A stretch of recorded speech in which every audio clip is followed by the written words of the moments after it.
Alhamdulillah. Hampir seluruh kitab diawali dengan pujian-pujian kepada Allah. Alhamdulillah. Nahmaduhu wa nasta'inuhu wa nastaghfiruh. Beliau mengumpulkan antara memuji, mohon pertolongan, mohon ampun, dan berlindung. Dan semuanya adalah kepada Allah. Pertama, memuji. Akhir daripada pujian harus ada pada diri Allah, harus berakhir pada diri Allah. Bolehkah kita memuji kecerdasan Imam Bukhari? Boleh. Tapi harus berakhir pada Allah. Artinya yang membuat Bukhari begitu cerdas, pintar siapa? Allah Rabbul Alamin. Bolehkah kita memuji kecerdasan Pak Habibie misalnya dalam ilmu dunia, ilmu pesawat? Boleh. Boleh, luar biasa beliau. Ya kan?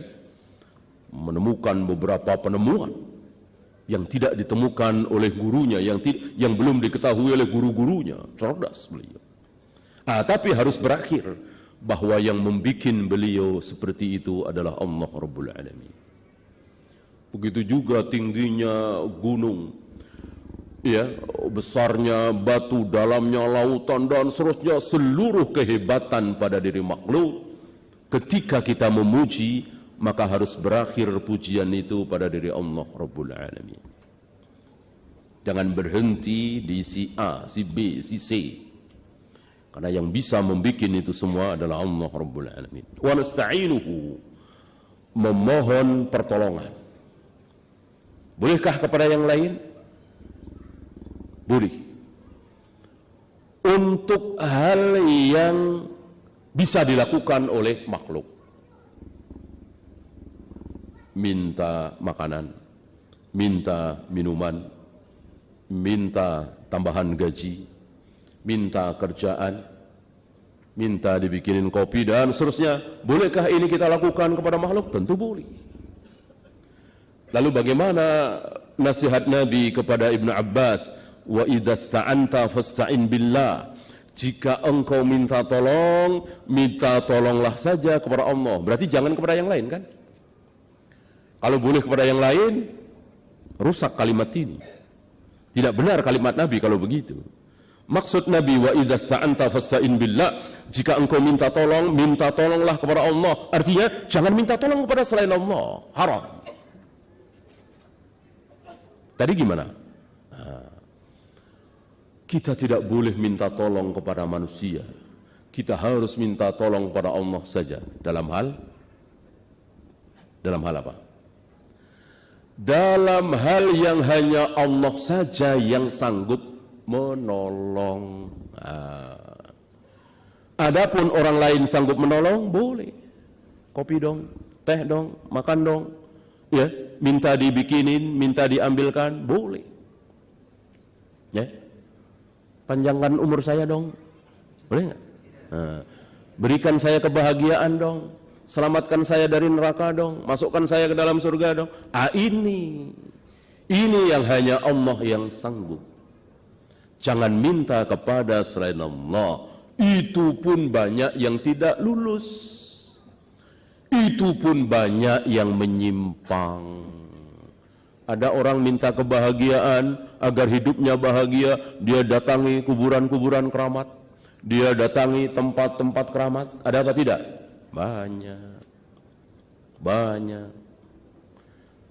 Bahkan dia sebut-sebut nama Syekh Abdul Qadir Jailani, dia sebut-sebut nama Ali bin Abi Thalib, dia sebut-sebut nama Husain, dia sebut-sebut nama Rasulullah sallallahu alaihi wasallam. Ketika ingin sesuatu, jelas ini syirik. Ini yang dimaksud di sini. Jangan. Ya. Bagaimana sembuh?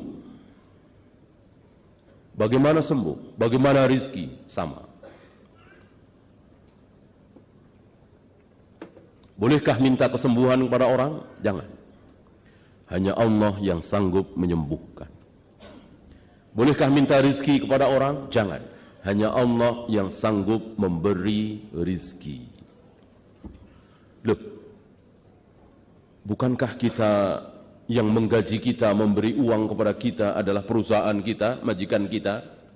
Jangan samakan antara uang gaji dengan rezeki. Beda.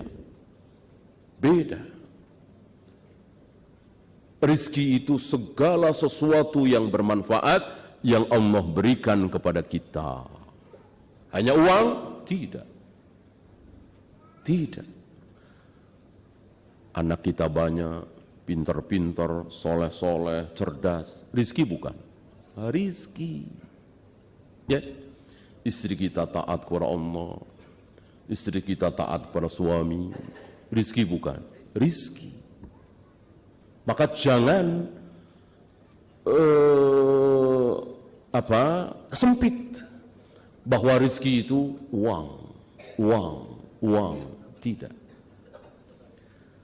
Berapa banyak kita telah dapatkan uang dari perusahaan kita, dari majikan kita, tetapi uang itu tidak ada manfaatnya bagi kita. Hilang misalnya, kebakaran misalnya, kecopetan misalnya. Bukan rezeki kita. Gaji sudah kita dapatkan. Boleh minta lagi ke perusahaan? Wah, hilang nih, kebakar nih. Tentu nggak boleh kan? Ya itu dia. Kita tahu bahwa rizki bukan sekedar uang. Wa nastaghfiruhu, kami mohon pertolongan kepadanya. Wa na'udzu billahi min syururi anfusina. Lihat. Kami berlindung kepada Allah dari apa? Dari keburukan diri kami. Lihat. Padahal diri kami kan menempel di kami.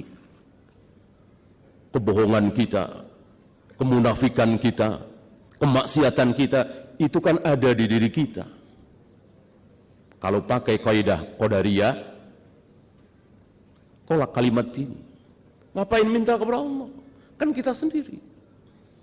Kalau mau sholat, ya kita sendiri yang bisa menciptakan sholat.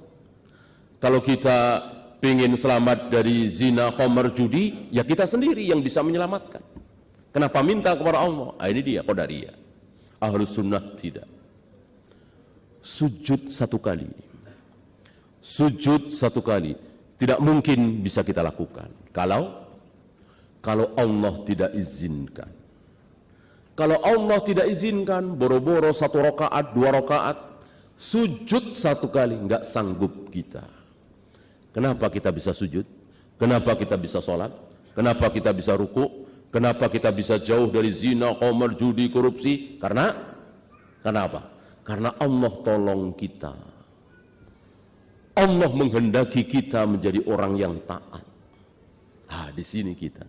Wa na'udzu billahi min syururi anfusina. Kami berlindung kepada Engkau ya Allah dari keburukan diri kami. Tanpa perlindunganmu pasti kami buruk. Gitu. Antum masih ingat